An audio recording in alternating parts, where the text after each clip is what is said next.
Good afternoon, student. Today we study about the blood supply and the lymphatic drainage in the iliac glands और cervix और pelvic. ठीक है, कौन कौन से lymphatic glands है? ठीक है, तो सबसे पहले यहाँ पे blood supply of the uterus is through uterine artery and ovarian artery. The blood drain through corresponding veins. ठीक है, lymphatic drainage, lymph from the uterine body drain into the internal iliac gland from cervix to several other pelvic lymph glands, जैसे कि sacral promontory, fallopian tube, ureter, sacro-uterine ligament, posterior cul-de-sac, cervix, levator, any muscles, fornix of vagina, external anal sphincter, anus, urogenital diaphragm, vagina, labium majus, labium minus, urethra, course of clitoris, symphysis pubis, bladder, anterior pudal sac, fundus of uterus, round ligament, carpus of uterus, ovarian ligament, external iliac vessels, fallopian tube, sacral promontory. ठीक है, तो ये क्या है, पूरा organ बताया गया है इस तरीके से. ठीक है, आप देख सकते हैं यहाँ पे यूट्रस कहाँ है, किसके पोस्टीरियर में, जैसे कि हमने एसोसिएटेड ऑर्गन पढ़े थे, आपको याद होगा. तो उस एसोसिएटेड ऑर्गन्स के अंदर ये सारी चीजें आती है. ठीक है, फिर आता है सैक्रोयूरेटाइन लिगामेंट के अंदर पोस्टीरियर क्यूबिक सैक आता है, सर्विक्स आता है, लेवेटर, एनी मसल्स आती है ना. ये सारी चीजें इसके अंदर आती है. एक बार आप 2 मिनट इसको वॉच करें कि कहाँ कौन सी चीज है. मैं इसको थोड़ा इस तरीके से कर देती हूँ.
नेक्स्ट हम बात करते हैं फेलोपियन ट्यूब की. At the upper corner of the uterus are the fallopian tube. There are 2 fallopian tubes also called the uterine tube or the oviduct. Each fallopian tube attached to a side of uterus and connect to an ovary. They are positioned between the ligament that support the uterus. Once the egg is in the fallopian tube. Tiny hairs in the tube lining help to push down and the narrow passage towards the uterus.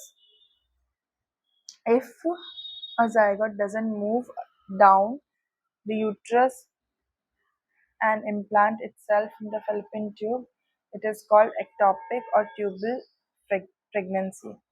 देखो, अब मैं इसका मतलब बताती हूँ. इसमें क्या होता है, जो यूट्रस, फॉर एग्जांपल मैं आप लोगों को यहाँ पे जो यूट्रस का डायग्राम है उसमें समझाती हूँ. देखो, अब ये है, ये जो एरिया है हमारा, okay, this is the uterus. Okay, this is the uterus. अब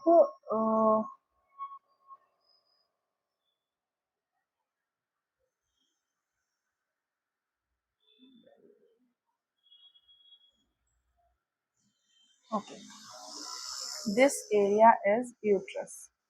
ठीक है. अब सपोज यहाँ से ये ओवरी है, यहाँ से एग आया, मेरे हाथ की तरफ देखिएगा, ये एग आए, ये फैलोपियन ट्यूब से होता हुआ ये एग यूट्रस में इम्प्लांट होता है यहाँ पर, इस जगह पे. जब वो इस जगह पे इम्प्लांट होता है, मतलब कि इस जगह पे, ठीक है, इस जगह पे इम्प्लांट होता है, तो इसको हम नॉर्मल प्रेगनेंसी कहते हैं.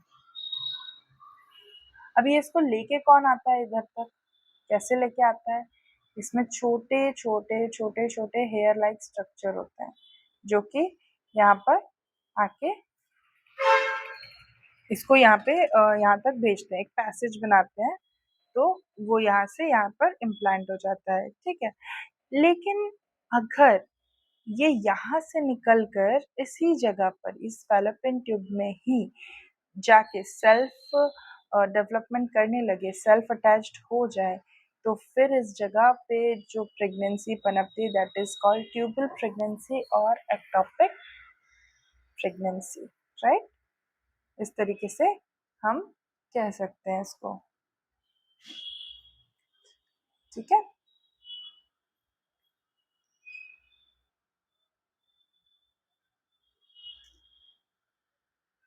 इस एरिया को हम, और इस एरिया को क्रॉस करके देखिए आप, ये दो एरिया को, तो इसी तरीके से जाइगोट फॉर्म इधर पे होता है. ठीक है. तो ये मैंने बात आपको यहाँ पे समझाई, ये बात यहाँ पे लिखी गई है. ठीक है. Next is the tube are 10 centimetre long and 1 centimetre in diameter at the ampullary part. यहाँ पे जो ट्यूब कितना है, कितना लॉन्ग होता है, कितना लॉन्ग होता है, 10 centimetre and 1 centimetre in diameter at ampullary part. ये 1 सेंटीमीटर का डायमीटर होता है ampullary part. A fallopian tube has a canal. Fallopian tube में एक canal है which measures less than 1 mm in diameter. They extend laterally from the cornua of the uterus. The uterine tube carry oocytes from the ovaries and sperm cells from the uterus to fertilization site in the ampulle of uterine tube. The uterine tube also conveys the dividing zygote to the uterine cavity. At the distal end, it opens into the peritoneal cavity near the ovary. The uterine tube is divided into four parts: infundibulum, ampulla, isthmus and intestinal part. यहाँ पे जो cornea है, ये देखो, जो tube है वो 10 centimetre long है और 1 सेंटीमीटर का इसका डायमीटर है और एम्पुलरी पार्ट इसमें दिख रहा है. अब ये जो फैलोपियन ट्यूब है ये कैनाल पास करती है जो कि 1 mm डायमीटर तक होती है. ये कॉर्नुआ और यूट्रस को एक पैसेज, मतलब वहां तक ये बनती है, और ये जो यूट्राइन ट्यूब है ये कैरी करती है क्या, oocytes को या फिर ओवरीज और स्पर्म सेल को. ठीक है. कहाँ पर, क्या करने के लिए, यूट्रस में फर्टिलाइजेशन करने के लिए. इस एम्प्यूला को यूट्राइन ट्यूब कहते हैं. The uterine tube also convey the dividing zygote to the uterine cavity. ये क्या करती है, यूट्राइन ट्यूब है ये कन्वे होती है, डिवाइड करती है किसको, जाइगोट को, to the uterine cavity. At its distal end it opens into peritoneal cavity, इसका डिस्टल एंड कहाँ ओपन हो रहा है? पेरिटोनियल कैविटी में ओपन हो रहा है, कहाँ पर? ओवरी के पास में। The uterine tube is divided into 4 parts, कितने पार्ट्स में डिवाइडेड है? 4 पार्ट्स में। अब पहला जो है वो इनफंडिबुलम है, दूसरा एम्प्यूला है, तीसरा एथमस है, ठीक है, और चौथा जो है वो इंटेस्टाइनल पार्ट है, ठीक है। This is the funnel shaped, पहला जो आता है इनफंडिबुलम, ये क्या है, कितने पार्ट्स में डिवाइडेड है? ये कितने पार्ट्स में divided? This is the funnel shaped lateral और distal end of the uterine tube measuring 1.5 to 1.2 to 5 centimeter. It is closely related to the ovary. Its opening is the peritoneal cavity is called abdominal ostium.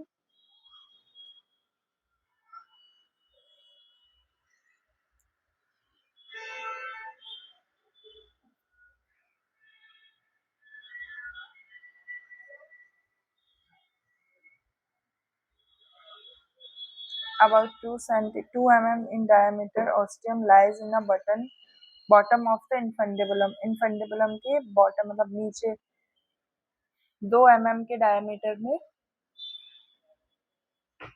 है।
Okay, next हम बात करते हैं, this is a funnel shaped lateral distal end of the uterine tube measuring in 1.5 to 1.25 centimetre. कितना है? Funnel shape का होता है, डिस्टल यूट्राइन ट्यूब होती है, कितना होता है ये? 1.25 सेंटीमीटर का होता है। क्लोजली कहाँ रिलेटेड होता है? ओवरी के पास होता है, ठीक है।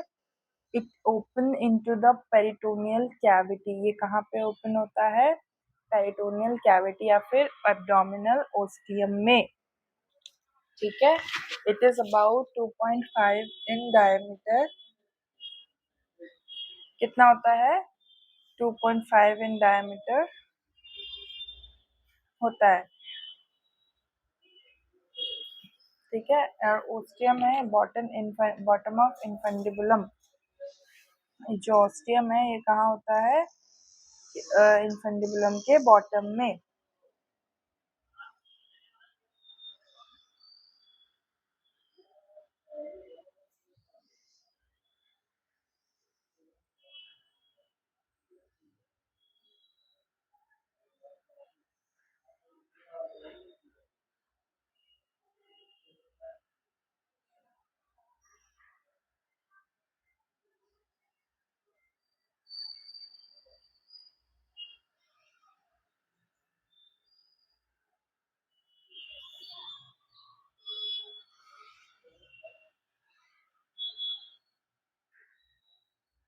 and then its margins have 20 to 30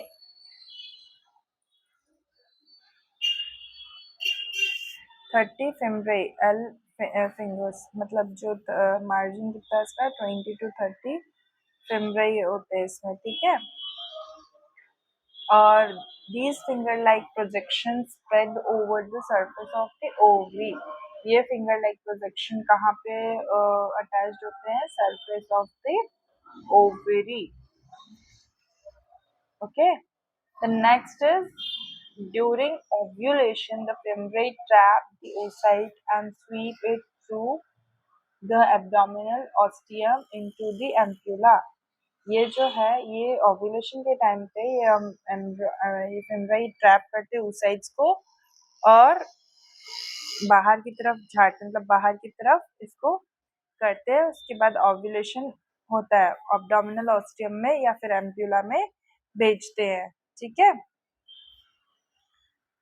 next हम बात करेंगे एम्प्यूला।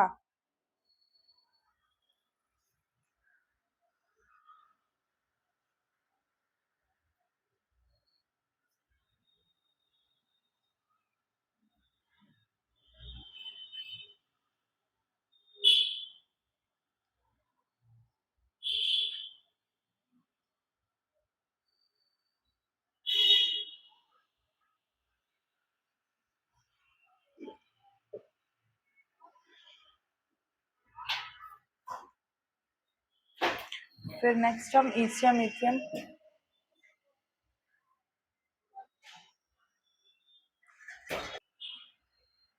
सो यहाँ पे एम्प्यूल क्या है, it beings with the medical of the medial end of the infundibulum।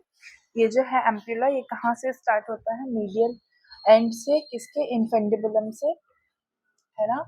और ये कहाँ, टॉर्टस पार्ट ऑफ फर्टिलाइजेशन पे जाता है, ठीक है। oocytes जो होते हैं ना, oocytes और यूजुअली स्पर्म अकर्स वहाँ पे, फर्टिलाइजेशन एम्प्यूला जो होता है यूट्रस का, वहाँ पे स्पर्म वगैरह जाता है किससे, ओवरी से मिलने, वहाँ पे oocytes होते हैं। अगर वहाँ पर दोनों का फ्यूजन हो गया that is the well and good part, मतलब फर्टिलाइजेशन हो गया।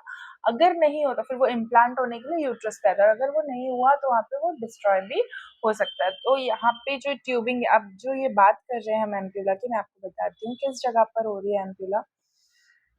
देखो ये दिख रहा है आपको एम्प्यूला का ये वाला portion, this is the part of ampulla, इसको हम एम्प्यूला कहते हैं, ठीक है। ये पोर्शन को एम्प्यूला कहा गया है, ये वाले पोर्शन को हम एम्प्यूला कहते हैं। और ये पोर्शन एम्प्यूला का क्या करता है, यहाँ से oocytes आए, ओवरी में आए, स्पर्म यहाँ से रिलीज होके कहाँ गया, यहाँ पर फर्टिलाइजेशन हुआ। फर्टिलाइजेशन होने के बाद ये क्या हुआ, यहाँ पे इस जगह पर इधर कह लो, यहाँ पे इम्प्लांटेशन हुआ, ठीक है, यहाँ पे इम्प्लांट हुआ। सो दैट इज वाई यहाँ पे एम्प्यूला में हुआ। तो यहाँ से यहाँ तक जो आया है, ठीक है, यहाँ से यहाँ तक इस लाइन, सॉरी, यहाँ से यहाँ तक जो आया है दैट इज मतलब ये ट्रांसफर हुआ यहाँ पे इम्प्लांट होने के लिए। तो ये फिंगर लाइक प्रोजेक्शन यहाँ पे आके यहाँ से यहाँ पे इम्प्लांट हो गया, राइट।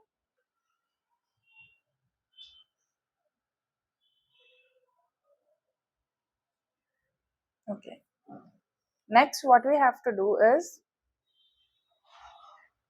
next part क्या है वहाँ पे एम्प्यूला का, ठीक है। The ampulla is the widest part of the uterine tube, making up the over half length, है ना। क्या कर रहा है एम्प्यूला, क्या कर रहा है वहाँ पे, ओवर ओवर हाफ लेंथ बना रहा है ना।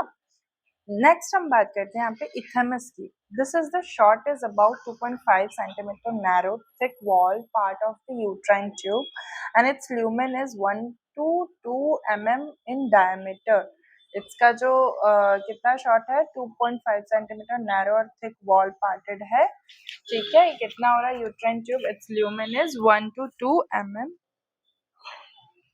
in diameter.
So this part of the tube is the narrowest part of the measuring 1.25 centimeter and length is a 400 micromedially 1 mm distal. ठीक है, तो ये क्या है डिस्टल पार्ट है ना, ट्रांसपोर्ट करता है। किसका फंक्शन क्या है इसका, ओवम को ओवरी से लेके ओवम को यूट्राइन कैविटी में ले जाना, इफेक्टल ट्यूबिंग और म्यूकोजल कैपिलरी के फंक्शन को ट्रांसपोर्ट करता है, किसको, स्पर्म को सिक्रीशन करता है, फेलोपियन ट्यूब्स कंटेन पायरोवेट और nourishment of the ovum, ovum में नरिशमेंट और पायरोवेट देने के लिए। फर्टिलाइजेशन अकर होता है कहाँ पर, एम्प्यूला में। स्पर्म कहाँ आता है, एम्प्यूला में, वहां पे फर्टिलाइजेशन की प्रोसेस होती है। सो मैं आपको द इथमस से स्ट्रक्चर ऑफ एन ओवरी तक कल पढ़ाऊंगी। That's it for today, thank you class, है ना। तो बाकी की चीजें हम कल पढ़ेंगे।